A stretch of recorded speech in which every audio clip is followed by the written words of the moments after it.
Uno de los temas, sin dudas, de la coyuntura política de la actualidad tiene que ver con estas 5 investigaciones que se están haciendo en la AFA, con diferentes jueces, con algunos fiscales que se inmiscuyen en alguna causa y se están peleando por la competencia en otra. Ya está conectado con nosotros Federico Teljeiro. Él siempre hace investigaciones y en este caso sigue hace mucho tiempo este tema de la investigación de la AFA. Hola Fede, buen día. Aquí Jan Libares desde El Observador. ¿Cómo estás? Buenos días, Jan. ¿Cómo estás? ¿Todo bien? Bien, muy bien. Bueno, Fede, hubo muchas novedades. Creo que la palabra de Javier Faroni llegó con fuerza a este tramo de la investigación. ¿Qué es lo último que tenemos que saber en cuanto a estas investigaciones que van en paralelo y están tratando de determinar qué pasa con el dinero de la AFA? Mirá, ayer hubo 3 allanamientos importantes, 2 a las 2 sedes de AFA, al predio en Ezeiza, a la sede de Viamonte y a la casa de Faroni. De hecho, bueno, Faroni fue interceptado en Aeroparque, se estaba por ir de viaje. Extrañamente no lo encontraron en el celular, ¿sí?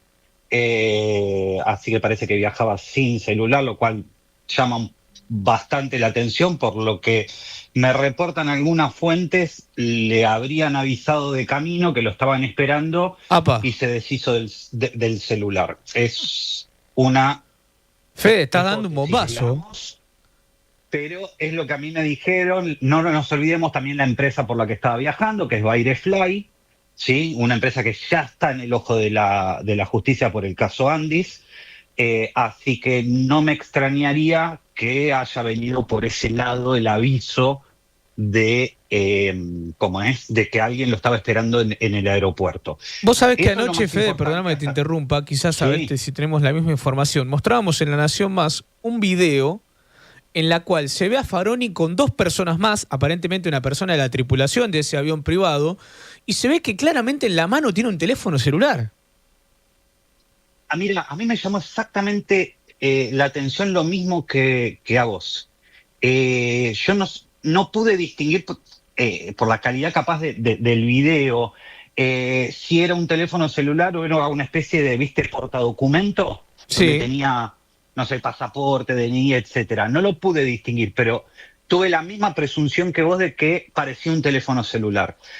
A mí, por las fuentes de la causa, me informan que no le secuestraron teléfono celular, Claro. que no tenía teléfono celular encima, y me puse a investigar un poco y algunas fuentes me comentaron, que no se conocen entre sí, esto, que le habrían avisado. De que lo Porque estaban él esperando. vino de Uruguay a la Argentina y se estaba volviendo a Uruguay y ahí lo para la PCA. Exactamente. ¿Es cierto, Fede, que ah. él se estaba volviendo a Uruguay con los pasaportes de toda su familia? Aparentemente sí. Creo que se fueron a pasar las fiestas allá. Por algún motivo que nosotros por ahora desconocemos, vino a la Argentina y ahora retornaba para allá. Faroni históricamente ha tenido muchos vuelos y obviamente muchos viajes a Uruguay. Así que no extraña, digamos, el destino, digamos. No es que se estaba yendo, no sé, a Bahamas, ¿me explico? Sí. Pero evidentemente hay una conexión con Uruguay que todavía desconocemos. Fede, corro a un costado a Faroni de la escena. Tenemos nuevas revelaciones en estas investigaciones. Anoche contábamos que por lo menos hay 5 expedientes en paralelo. Podemos hablar en todo caso, de un lado de Surfinanzas, después del IGJ, después de la retención de aportes, en este caso la figura de Faroni y la empresa Truth Prodenter que retuvo o al menos administró 260 millones de dólares que deberían ser solamente de la AFA y no de un agente regulador. Bueno, tenemos muchas investigaciones. ¿Vos qué creés que es lo más importante en torno a la revelación de ayer de la Quinta de Villarrosa con este cuerpo de tasadores de San Isidro? Mira, cuando yo que me dedico solo a investigar y mi área de expertise es corrupción y lavado de dinero, te puedo decir que vos cuando empezás una investigación y tenés un dato, entras en un eslabón de una cadena que vos no sabés en ese momento en qué eslabón estás parado, ¿no? Claro. En el caso que vos hablás de la mansión, rápidamente y con ayuda de todos los colegas que siguen el caso, pudimos identificar que la plata se gastó ahí. O sea, vos tenés autos, tenés karting, tenés obras de arte, tenés construcciones, tenés un helipuerto.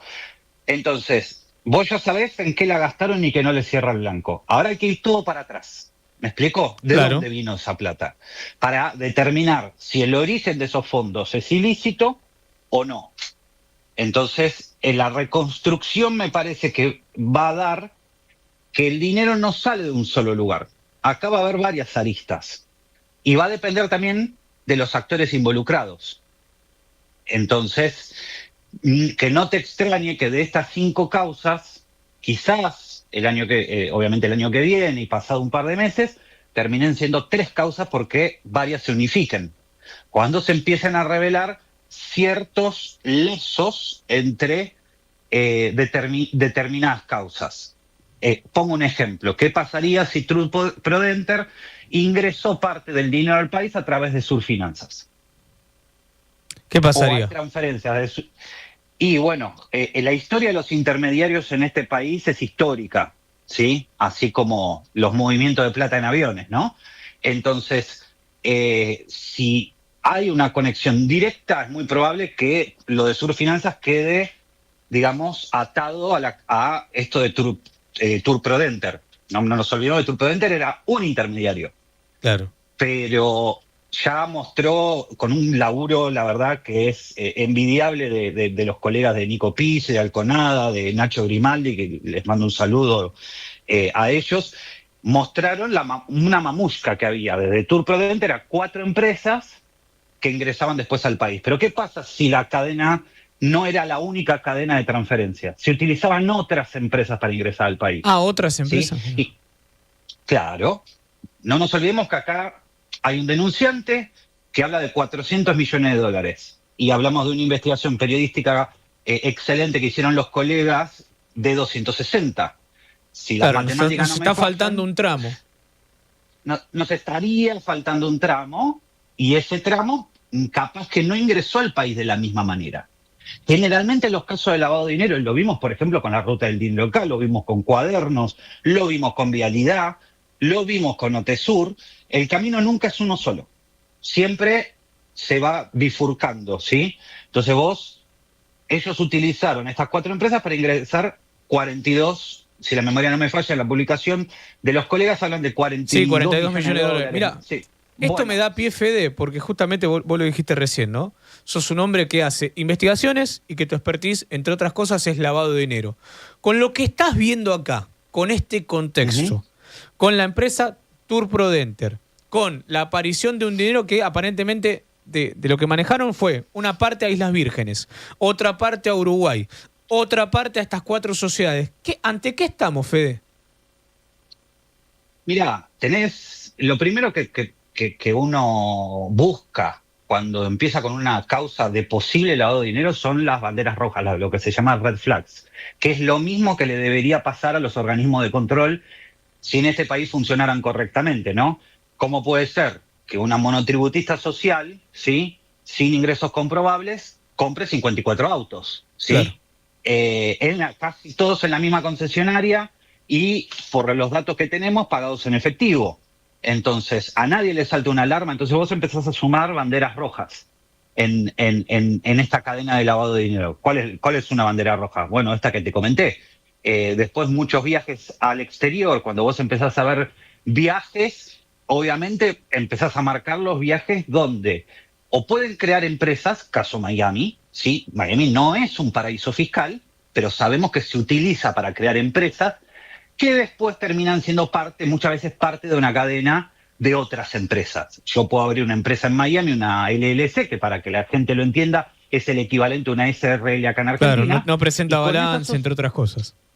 Exactamente. Y con esa empresa yo puedo crear otra empresa en Delaware, ¿sí? Donde, digamos, no hay información de ningún tipo.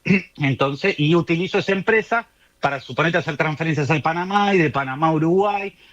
Te estoy repitiendo cosas que uno ya investigó, por ejemplo, con el kirchnerismo, ¿no? Entonces, ese tipo de cosas uno las va marcando, ¿sí? Como posibles banderas rojas.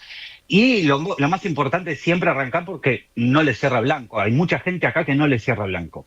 Estás hablando de que no solo personas involucradas actualmente en la causa o mencionadas en la causa como la familia Pantano, el Beacon, bueno, cualquiera de todos ellos, mantienen todos un patrón común, que es el mismo patrón que detectaron los Alconada, Grimaldi y Pizzi en la investigación.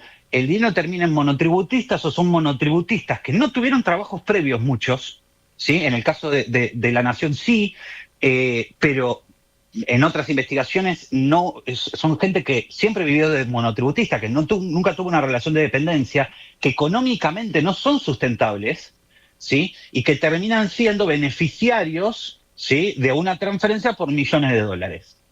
Obviamente eso llama la atención.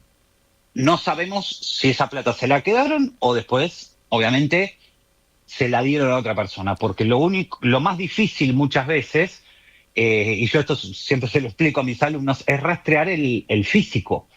Claro. Y pongo siempre el mismo ejemplo. Si a José López no pasaba un pollero y lo veía revolear un bolso con 9 millones de dólares, hoy quizás estaríamos hablando del retiro espiritual más caro que se pagó en la historia.